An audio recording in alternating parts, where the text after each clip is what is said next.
Deep in the Siberian taiga, where winter temperatures plunge to -40 degrees and the forests stretch endlessly in every direction, a team of Soviet geologists made an impossible discovery in the summer of 1978.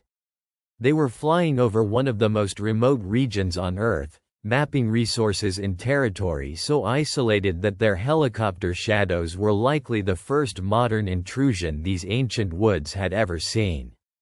As they passed over a mountain ridge nearly 160 miles from the nearest settlement, one of the geologists spotted something that made his blood run cold.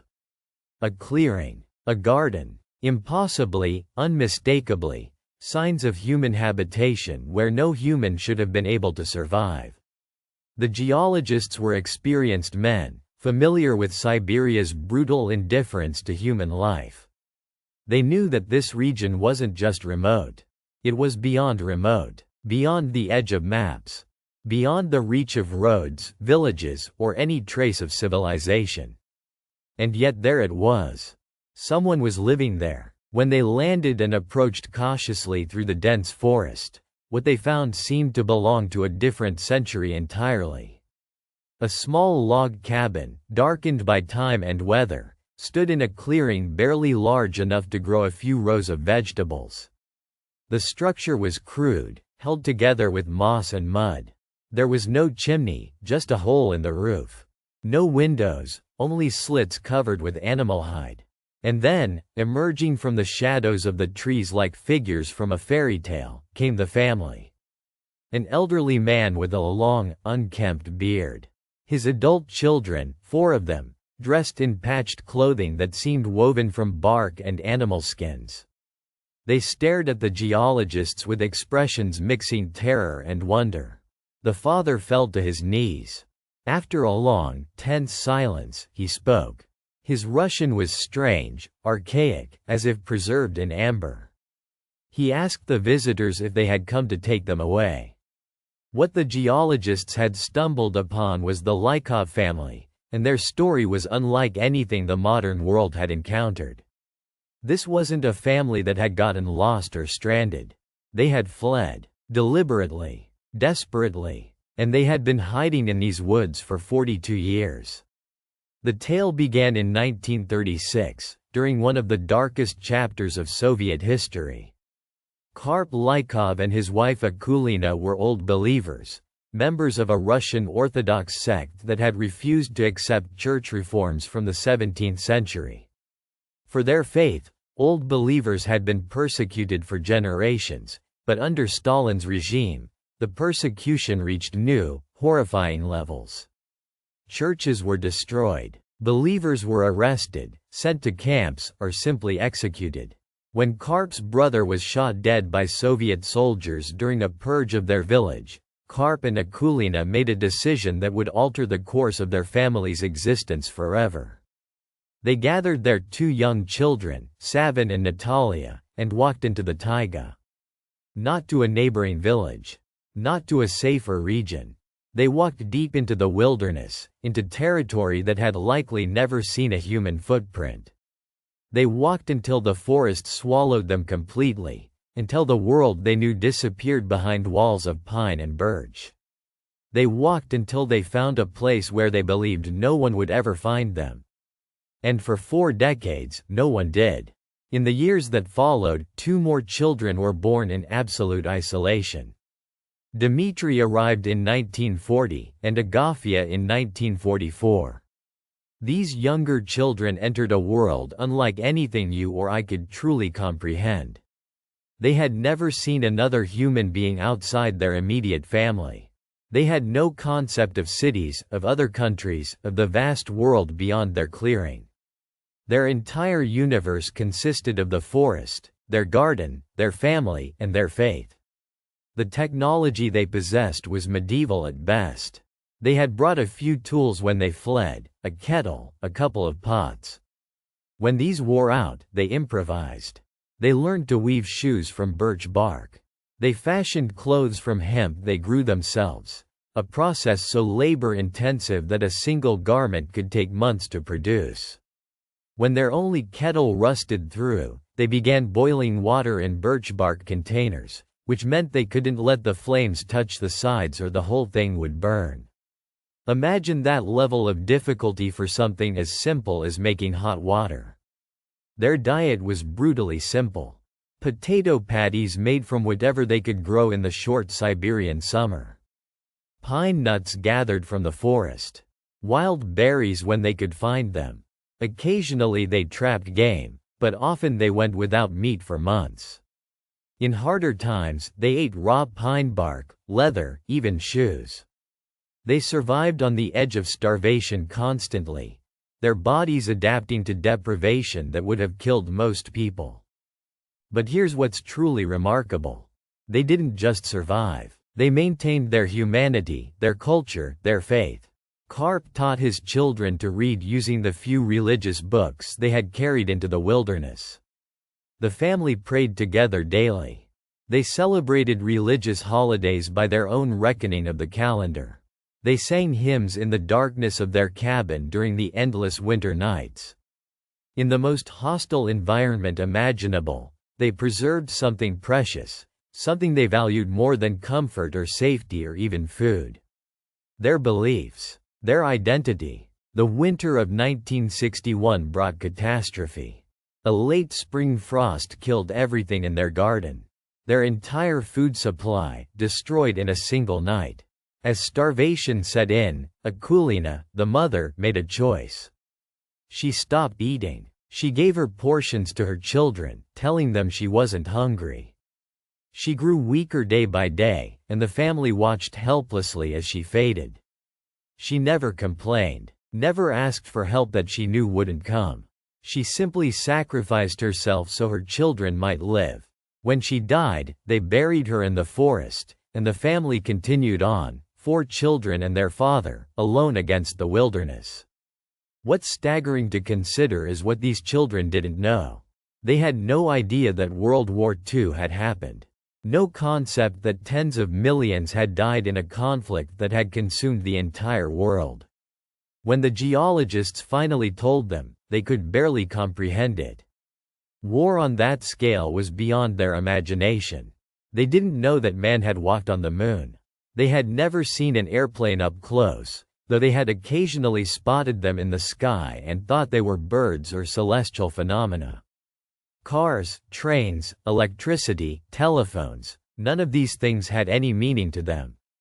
When the geologists showed them a piece of cellophane from a candy wrapper, the family was mesmerized. They held it up to the light, marveling at its transparency, its strange texture.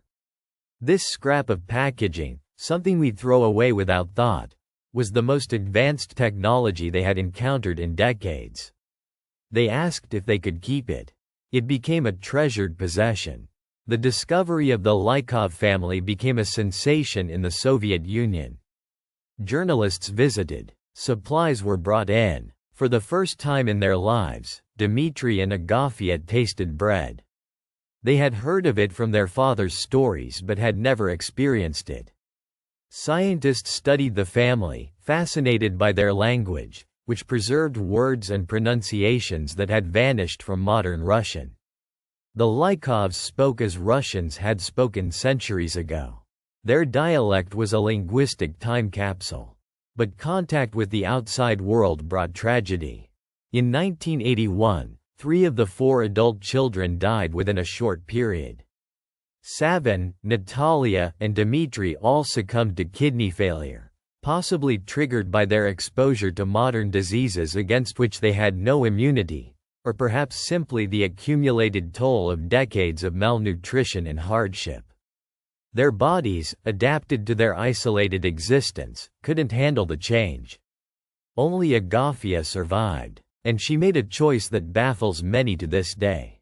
She refused to leave, despite offers to relocate her to a village, to give her a more comfortable life. She insisted on staying in the taiga. This was her home, the only home she had ever known. Her family was buried here. Her faith was rooted in this soil. What would the modern world offer her that could replace that? Today, Agafia Lykova is in her 80s. She still lives in that remote clearing, though the original cabin has been replaced with a slightly sturdier structure. She has no running water, no heating beyond a wood stove, no electricity. Her life remains much as it was when the geologists first found her family over 40 years ago. She grows what food she can, prays daily, and maintains the old ways with fierce devotion. Visitors do come now. Journalists occasionally make the difficult journey. Some old believers from other regions bring her supplies, respecting her as a kind of living saint, the last keeper of the old faith in its purest form. Helicopters drop off essentials during the brutal winters when the forest becomes completely impassable. But Agafia remains fundamentally alone, the last inhabitant of a world that has vanished everywhere else. She has outlived everyone who shared her unique experience. She is the last person on Earth who was born into complete isolation from modern civilization and chose to remain there. When she dies, and that day cannot be far off, something irreplaceable will be lost. A living connection to a way of life that predates everything we consider normal will be severed forever. The Lykovs story forces us to confront uncomfortable questions. What is progress? What is civilization? We assume that modern life, with all its comforts and technologies, is objectively better than what came before. But here was a family that rejected all of it, that chose hardship and isolation over the safety of the collective. And in some ways, they succeeded. They preserved their beliefs intact. They maintained their autonomy. They lived and died on their own terms. For Karp Lykov and his wife, time stopped in 1936 when they walked into those woods. They carried with them a version of Russian culture, language, and faith from before Stalin, before the purges, before the Soviet transformation of their homeland. They became living fossils, preserving something that was being systematically erased everywhere else.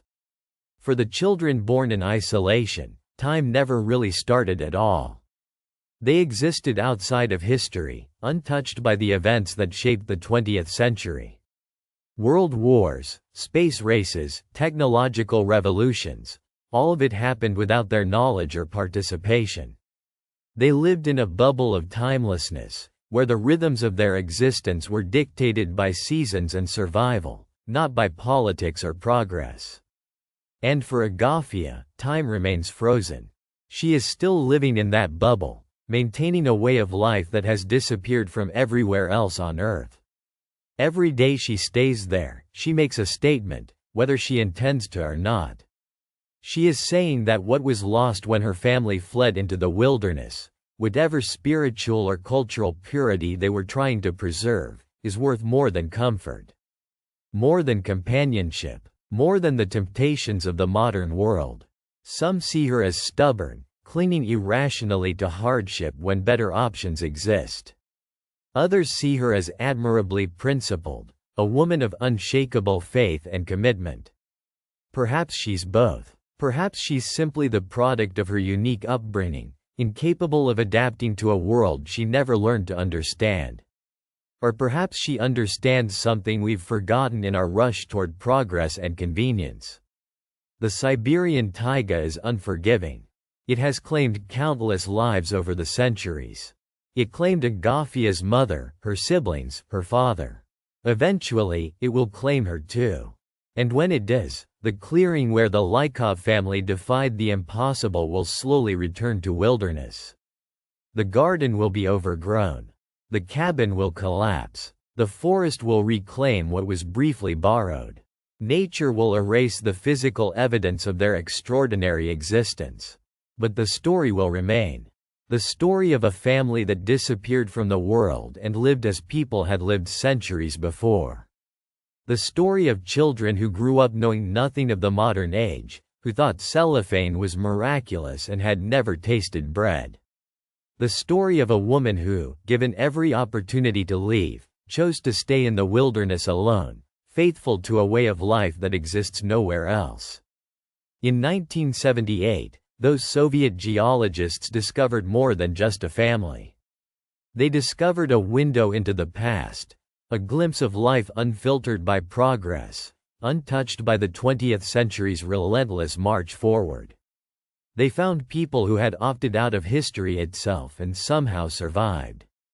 And in that remote corner of Siberia, in a clearing surrounded by endless forest, Agafia Lykova continues to live as her parents did, as her siblings did, as her ancestors did centuries ago.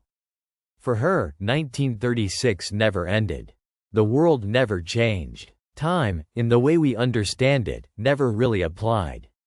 She is the last of the Lykovs, the last keeper of their extraordinary story, the last person living entirely in the past. And when she's gone, that past goes with her, disappearing back into the forest from which it briefly emerged, leaving us to wonder what was lost and what was preserved in that impossible refuge at the edge of the world.